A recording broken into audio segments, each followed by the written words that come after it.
आज के अपने इस वीडियो में हम लोग मैथमेटिक्स के क्लास 11 के चैप्टर नंबर 1 यानी सेट्स की एक्सरसाइज 1.2 को सॉल्व करेंगे। चलिए शुरू करते हैं। क्वेश्चन नंबर 1 देखिए, क्वेश्चन नंबर 1 में कहा गया है which of the following are example of null set.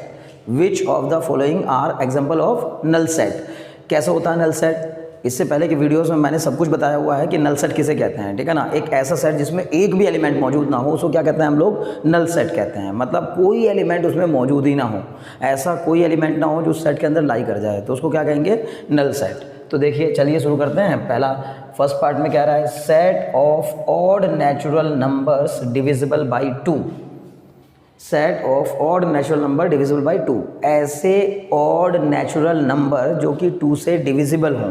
आप खुद ही बताओ, जो नेचुरल नंबर होते हैं वो कहाँ से शुरू होते हैं? नेचुरल नंबर शुरू होते हैं 1 से लेकर इनफाइनाइट तक जाते हैं, लेकिन नेचुरल नंबर में से ऑड नेचुरल नंबर, तो ऑड नेचुरल नंबर मतलब 1, 3, 5, 7, 9, 11। अब जो ऑड नेचुरल नंबर होगा वो 2 से डिविजिबल हो ही नहीं सकता। इसका मतलब ऐसा एक भी एलिमेंट नहीं मिलेगा जो कि फर्स्ट वाले पार्ट को सेटिस्फाई करता हो, यानी एक भी एलिमेंट ऐसा नहीं मिलेगा जो कि इस सेट में लाई करता हो, यानी वो नेचुरल नंबर भी हो, ऑड भी हो और 2 से डिविजिबल हो जाए, ऐसा कोई भी सेट नहीं मिलेगा। इसलिए this is the example of null set. Okay, तो पहला पार्ट जो है फर्स्ट पार्ट, उसका आंसर क्या हो जाएगा? Null set. यस, है ना। यहाँ पे करते हैं तो फर्स्ट पार्ट का आंसर आपका हो जाएगा नल सेट। ओके, दूसरा देखिए, set of even prime number. Set of even prime number, तो एक इवन प्राइम होता है, बताइए कौन सा होता है इवन प्राइम? एक नंबर होता है जो कि इवन भी होता है और प्राइम भी होता है, और वही स्मॉलेस्ट प्राइम नंबर भी होता है। कौन? 2 is the even prime. Even भी है और प्राइम भी है। इसका मतलब है कि इवन प्राइम नंबर मतलब 2, तो इसमें एक एलिमेंट तो पक्का आएगा ही आएगा, यानी इस सेट के अंदर क्या आ जाएगा? एक एलिमेंट आ जाएगा 2। तो इसका मतलब अगर ये एक एलिमेंट आ गया तो ये नल सेट नहीं होगा, ठीक है ना। तो क्या लिख देंगे? नॉट ए नल सेट, ठीक है ना। ये एक नल सेट नहीं है। नल सेट मतलब वॉइड सेट जिसमें कोई एलिमेंट मौजूद ना हो। तीसरा देखिए, तीसरे पार्ट में क्या कहा गया है? X such that x is a natural number, x less than 5 and x greater than 7। मतलब कोई एक ऐसा नेचुरल नंबर या कोई भी ऐसा नेचुरल नंबर जो 5 से छोटा हो और 7 से बड़ा हो।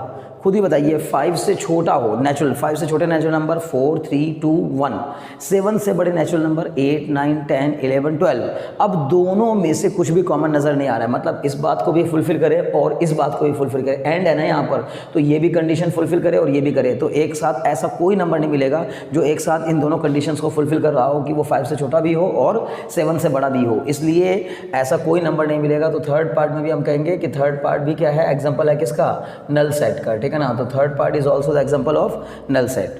फोर्थ पार्ट में आ जाइए, उसने कहा Y such that Y is a point common to any 2 parallel lines. मतलब वाई जो है वो y एक पॉइंट है जो कि 2 पैरेलल लाइन पर लाई कर रहा हो। अब 2 पैरेलल लाइन ऐसी होती हैं जो कि एक दूसरे को कहीं भी इंटरसेक्ट नहीं करती। तो पहली बात, 2 पैरेलल लाइन का कोई भी कॉमन पॉइंट होता ही नहीं है। 2 पैरेलल लाइन एक दूसरे को इंटरसेक्ट नहीं करती हैं, वो दोनों पैरेलल लाइन एक दूसरे के पैरेलल होने की वजह से उनके बीच की जो डिस्टेंस होती है वो कांस्टेंट रहती है। मतलब ये दोनों अगर पैरेलल हैं तो इंटरसेक्टिंग तो होंगी नहीं, और जब तक लाइन इंटरसेक्टिंग नहीं होती तब तक उनका कोई भी कॉमन पॉइंट नहीं होता। तो इसने कहा कि Y such that Y is a point common to any 2 parallel lines. मतलब किन्हीं 2 पैरेलल लाइंस पर कॉमनली लाई करने वाला कोई पॉइंट मिलेगा क्या?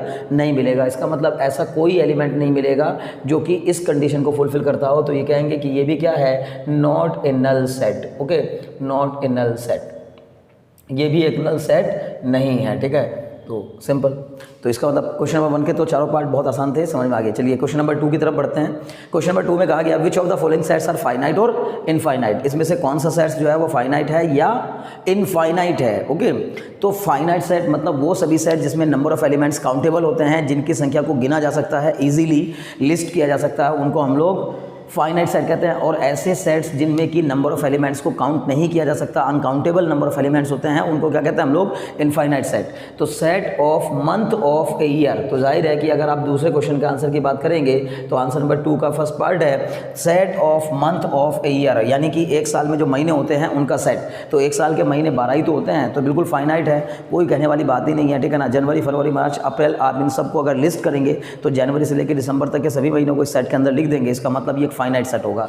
तो पहला वाला जो है वो एग्जांपल हो गया किसका? फाइनाइट सेट का, ठीक है ना, फाइनाइट सेट। ओके, दूसरा देखेंगे तो दूसरे में कहा गया 1 2 3 and dot dot dot dot dot dot dot dash लगा दिया, मतलब कुल मिलाकर 1 2 3 4 5 6 7 और कहाँ तक जा रहा है ये, जब डैश डैश डैश डैश लगा के एंड सो ऑन किया जाता है तो एंड सो ऑन मतलब कि इनफाइनाइट तक जा रहा है, कोई सीमा नहीं है, अनंत तक, ठीक है ना। तो इसका मतलब बहुत दूर से दूर तक, तो इसका मतलब कैसा हो जाएगा, इनफाइनाइट सेट, ठीक है ना। तो सेकंड पार्ट जो है वो आपका कैसा हो गया, इनफाइनाइट सेट। चलिए थर्ड वाले पे आ जाते हैं। तो थर्ड वाले में कहा गया 1 2 3 4 5 एंड 99 लास्ट और 100। तो 99 एंड 100 ये दोनों लास्ट में दिए गए हैं, इसका मतलब यहाँ ला के सेट को रोक दिया गया है। तो 1 से लेकर 100 तक की गिनती लिखी गई है। इसका मतलब है कि ये भी अपने आप में एक फाइनाइट सेट है, क्योंकि 100 नंबर है, 100 नंबर को गिना जा सकता है बड़ी आसानी से। इसका मतलब क्या हो गया, ये एक फाइनाइट सेट हो गया, ठीक है ना। तो फाइनाइट सेट, ओके। तो third part is the example of finite set. ये रहा फोर्थ पार्ट। फोर्थ क्वेश्चन में कहा गया है, फोर्थ पार्ट में the set of positive integer greater than 100, वो सभी पॉजिटिव इंटीजर जो 100 से बड़े हों, 100 से बड़े सभी पॉजिटिव इंटीजर, मतलब 101 102 103 104 105 और कहाँ तक जाएगा, कोई लिमिट नहीं है, इनफाइनाइट तक जाएगा। इसका मतलब चौथा वाला पार्ट भी किसका एग्जाम्पल हो गया, इनफाइनाइट सेट का एग्जाम्पल हो गया, इनफाइनाइट सेट। ओके, चलिए फिफ्थ पार्ट की तरफ बढ़ते हैं। तो फिफ्थ पार्ट में कहा गया set of prime number less than 99, 99 से छोटे प्राइम नंबर। अब 99 से छोटे प्राइम नंबर, तो ये तो फाइनाइट हो जाएगा, क्यों, क्योंकि 99 से छोटे प्राइम नंबर हमें देखने हैं और सबसे छोटा प्राइम नंबर 2 होता है। तो स्मॉलेस्ट प्राइम 2, तो 2 से लेकर 99 के बीच में जो भी नंबर आएंगे और वो प्राइम भी होंगे तो वो फाइनाइट ही होंगे, उनकी संख्या इनफाइनाइट नहीं होगी। इसलिए फिफ्थ पार्ट का आंसर क्या हो जाएगा आपका, फाइनाइट सेट। ओके, तो क्वेश्चन नंबर 2 भी आपको इजीली समझ में आ गया होगा, मुझे उम्मीद है। क्लियर।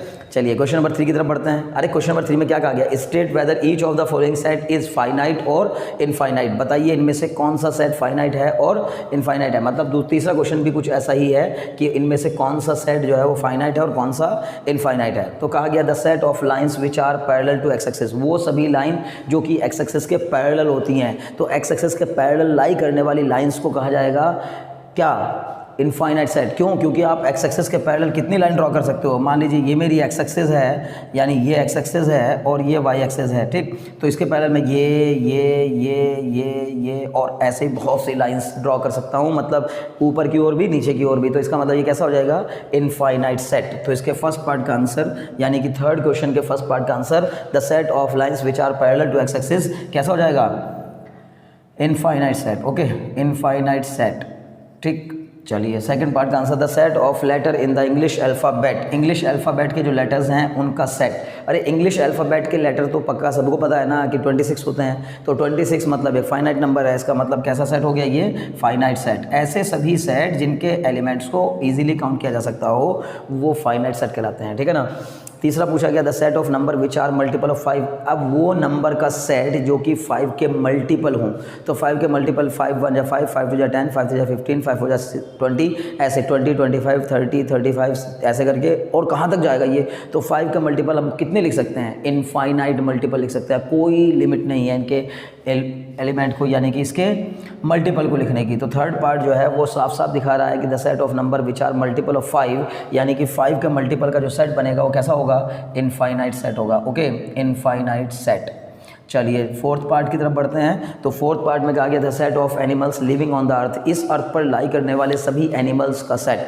तो जाहिर है अर्थ भी हमारी एक, अर्थ की भी अपनी एक लिमिट है, ठीक है ना। अर्थ कोई ऐसी चीज़ नहीं है कि जिसकी कोई लिमिट ही ना हो, अनलिमिटेड है ना। अर्थ की भी सीमाएं हैं, ठीक है। तो उस अर्थ की सीमाओं में रहने वाली कोई भी चीज़ अगर है तो जाहिर है कि वो फाइनाइट हो सकती है, ठीक है ना। इसका मतलब अर्थ पर रहने वाले एनिमल्स, हालांकि संख्या बहुत ज़्यादा है, बहुत ज़्यादा संख्या है, इतनी संख्या कि हम लोग उसको थोड़ा समझना हमारे लिए मुश्किल हो सकता है, थोड़ा उसको काउंट करना मुश्किल हो सकता है, लेकिन इम्पॉसिबल नहीं हो सकता। इसलिए अर्थ पर रहने वाले जो एनिमल्स हैं उनकी संख्या काउंटेबल है, अनकाउंटेबल नहीं है। तो we can say the set of animals living on the earth is a finite set. इसका मतलब ये भी एक फाइनाइट सेट है, क्योंकि अर्थ पर रहने वाले सभी एलिमेंट्स को हम चाहें तो उनको काउंट किया जा सकता है, लिस्ट किया जा सकता है।